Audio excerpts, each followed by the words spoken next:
Hi, my name is Steve Hofford, and I am a pastor of the Evangelical Lutheran Church in Canada, currently serving at Redeemer Lutheran Church in the West End of Toronto near High Park. I'm Keepal Strawn. Identify as a queer person and a trans man, a non-binary trans man. I'm a teacher in the elementary panel. I'm currently off work on a long-term disability due to PTSD from transphobia. So I'm actually very motivated to talk about transphobia and ways of preventing it and educating people about it. So I'm very glad to be given the opportunity to participate in this video. I will read for Marcus. Hello, I'm Marcus Logan. I am a gay man who is married 35 years and I'm a father to 2 adopted children.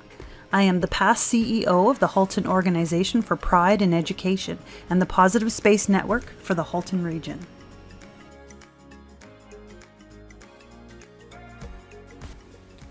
What is your gender identity and/or sexual orientation, and what comfort or pain has resulted from those labels? I'm a gay, cisgendered male. I always knew that was my identity. I spent a great deal of my life trying very hard not to be gay. It took a while to realize it wasn't a choice, but it took an even longer time for me to realize there was nothing wrong with being gay. The comfort I have from knowing my labels is, I guess for many years, I grew up in a time where you didn't hear about trans people. So I didn't really know what that meant. And I knew that I was different, but I didn't really have words for it. So it's actually a great comfort to have a label for yourself or something that you can identify with. And it's just one of many labels that you can give yourself, like about your identity, like your race or your religion or your background or your personal interests.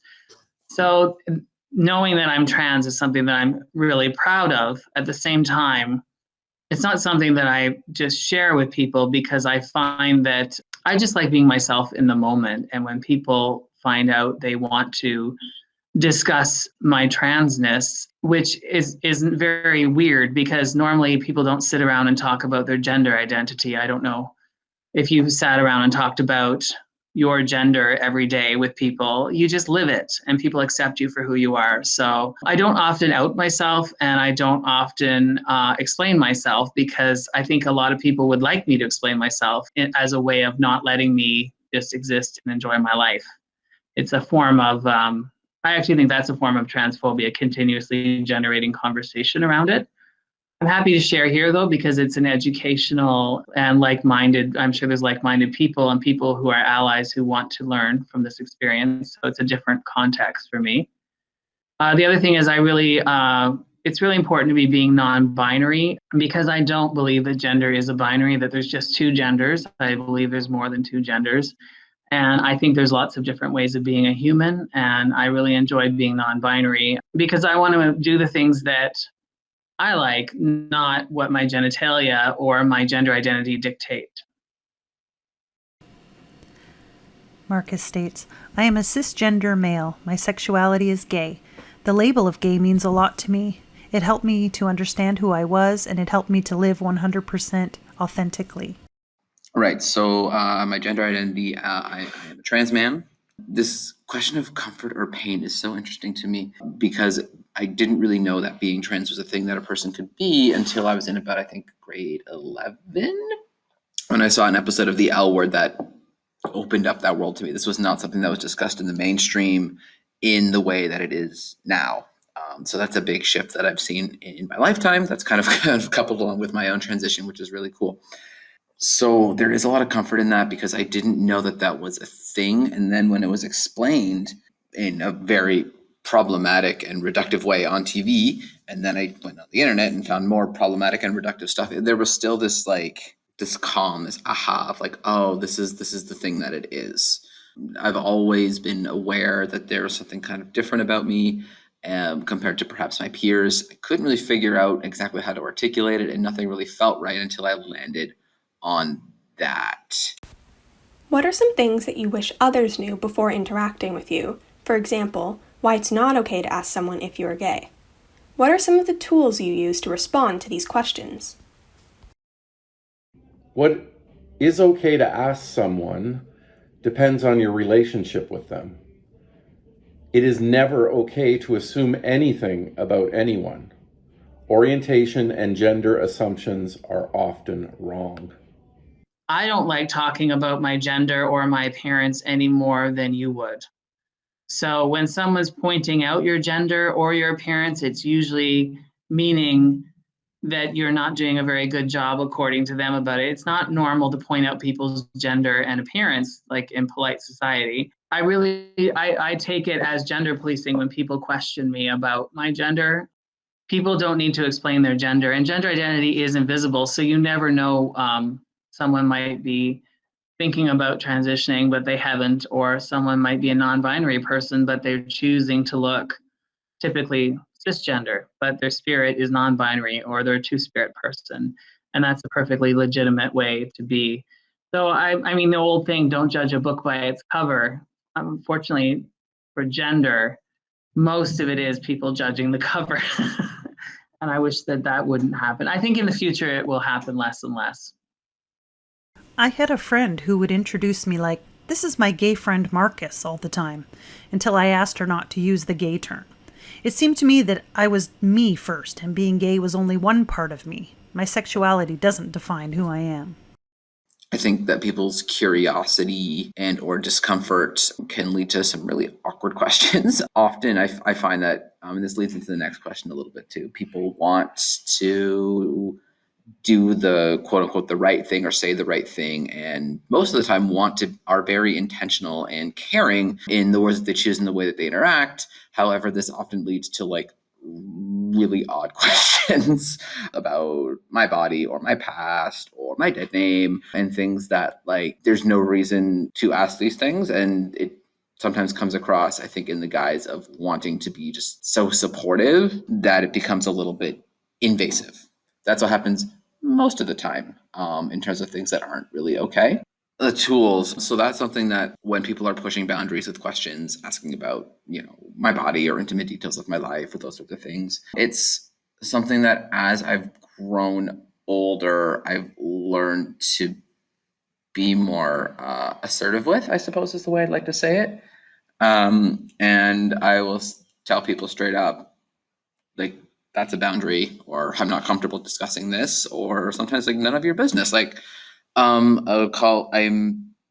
don't hide the fact that I'm trans from my colleagues, because I think it can be very beneficial in terms of making sure that, trans students are protected and advocated for, because other teachers in the building know about me, and that can kind of help like bridge their gap of understanding and all that sort of thing.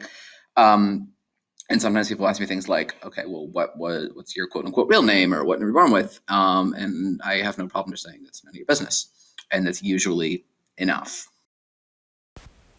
Tell a story in which you had an experience with a person or system that wasn't intentionally hurtful, but indeed hurt you. During the time I grew up, it was assumed that if you were gay, there must be something wrong with you. No one intended to hurt me. But indeed, that system prevented me from being me and enjoying the freedom to be that I finally have now. I still come across homophobic people in my life and work, but they aren't people who matter to me. I actually feel sorry for them. Their homophobia is preventing them from experiencing full and free lives. Marcus says, "I can't think of an unintentional example, but have lots of intentional systems that have been hurtful. I was invited to the Hamilton Wentworth District School Board Committee on Sexuality and Gender.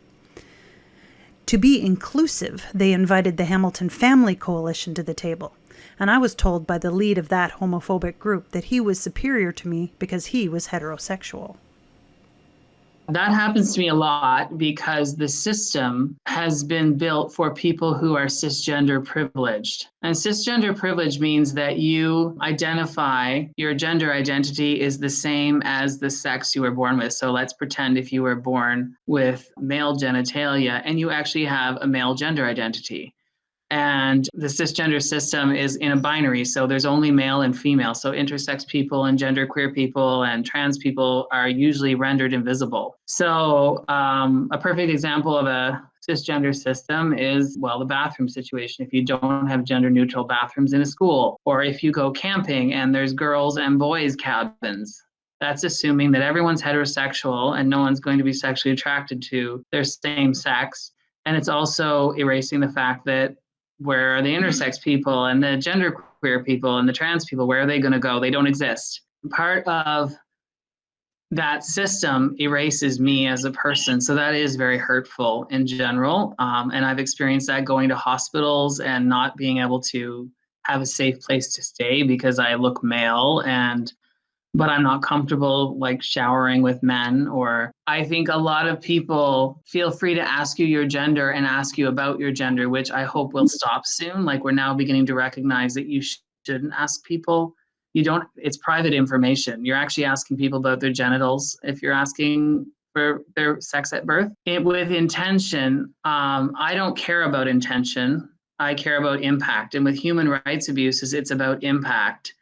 Because when you have privilege, you don't know that you're causing that pain, but you're still causing that pain. So for example, I'm a white person and I have white privilege, and I know that I hurt people of other races just by participating in the system of white privilege and enjoying it. And I have to challenge myself about that. So even though I don't intend to be racist, I live and benefit in a system that is racist. So if you're cisgender privileged, you have like a cisgender identity, the system is set up for your success, and you can just ignore trans people and the needs of genderqueer people, etc. So I don't think intent can be considered because it's a question of not knowing that you're privileged. And I also think that there's a lot of microaggressions out there, which are small things that you do every day that hurt people who don't fit into the system.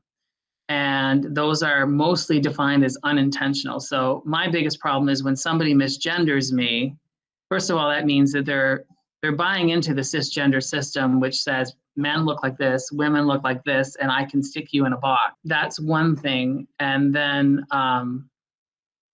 when I mention it, most people, if I correct people, people will either not fix it or they will overreact and make a big drama about it as if to punish me for mentioning their transphobia.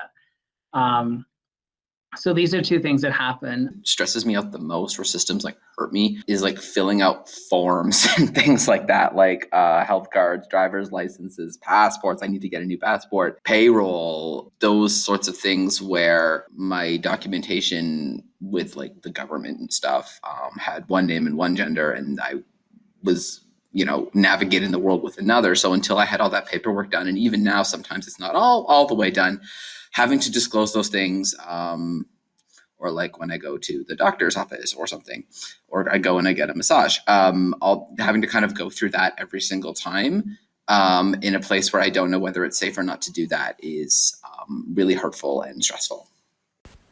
In what areas of your life have you encountered barriers that threaten to out you or make you feel unsafe?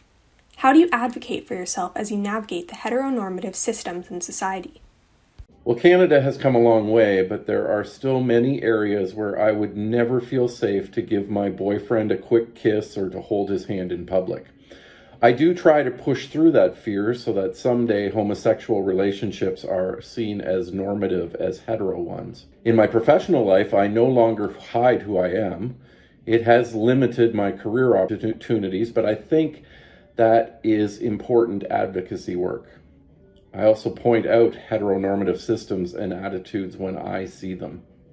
And even I don't always see them. Even like the Canada survey that everyone's doing right now, like I don't exist on it. Like when you go to the hospital, you don't exist and you have to like out yourself. So how I've learned to navigate that is I've actually educated myself on the Human Rights Code, and I've learned how to like make human rights complaints, or I've learned how to, I will ask to speak to the manager. I won't get into fights with people who are causing me problems or who are being transphobic or who are being cisgender norming, I'll point it out to them. And then if they are unreceptive, usually if they're asking me to do cisgender norming things they already don't know, they just don't know. And so it's a matter of education. So I'm really good at complaining. I will call later. I won't do it at the moment, but I'll do it later because it's very challenging to complain. But I feel it's my duty to complain to make it stop for other trans and non-binary people. And if you complain, they usually they don't get punished, they get education. You complain in a way that you ask that they get education. That's how I deal with it. It's a lot of energy. And if I can complain at a low level and get a result, I leave it. Like I try to be forgiving.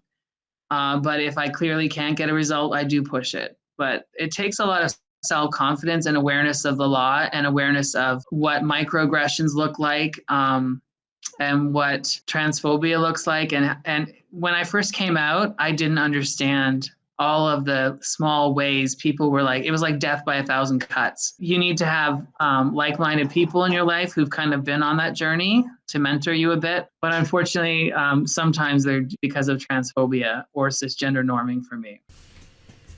Marcus says, I was fortunate enough to work in organizations and create an organization that supported sexuality and gender. I remember when looking for jobs, I would create a pink resume openly disclosing the queer and trans work, and another resume that I edited the queer and trans work to reflect human rights. I would never do that now. What have been key steps in your journey to be proud of the person you are today? I was always proud of the advocacy work I did when I was closeted. It was really hard to come out myself, but now on the other side, my only regret is not doing it sooner. A really important step in my journey was reconciling my moral code with being trans and being queer. Because when I grew up, it was considered unacceptable. So therefore, there was a whole bunch of stereotypes of crazy, unacceptable, especially weird sexual behaviors that trans people got into, and that we were just sinners and doing horrible things. And so it was reconciling the fact that, trans and queer people have been with us throughout all of the history of humanity, and they fit into society like anybody else. So reconciling my religion with my queerness was so helpful to me, and knowing my self-worth as a person and a human being, and that this is part of the way God made me. And I'm really glad that he made me this way. Marcus says, support from my family, school, community, friends, workplaces. Not all these protective aspects were present in my journey, and so at times in youth it was difficult to be positive and proud. Living authentically and, like many, creating my own safety in community and workplaces became very important. Being able to find the queer and trans community that accepted and loved me was critical in my journey. Creating a chosen family saved my life. I would say coming out to my parents is probably a big one. It happened a little bit later in my life than maybe I would have wanted. I was really afraid of, disappointing them or hurting them, not understanding. And there was there's some time where things were really, really difficult. But, time and patience and, love has won out in the end. And I think, honestly, our relationships within my family are much, much better now. It was actually really nice when I was in the process of changing all of my birth certificate and all that kind of stuff. My mom actually out of the blue just wired me the money to help me. And every Pride now she sends me a little Bitmoji, and we've come a long way with that. And it was a big, hard, scary, stressful, nightmarish thing to try and explain to my parents. And I wouldn't suggest anybody do that before they're really, really ready and they feel safe doing it. Right? There should be no pressure to do that before you feel good about it. So that was a big milestone. Getting my documentation changed, massive milestone, because it's just like signatures and money. It's such a pain in the butt. And all of those things enable me to come into the classroom and sort of pass that on to the next generation. And I take enormous pride in doing that, even though I don't actually out myself to students. I still think I can kind of work as a little sneaky advocate for them.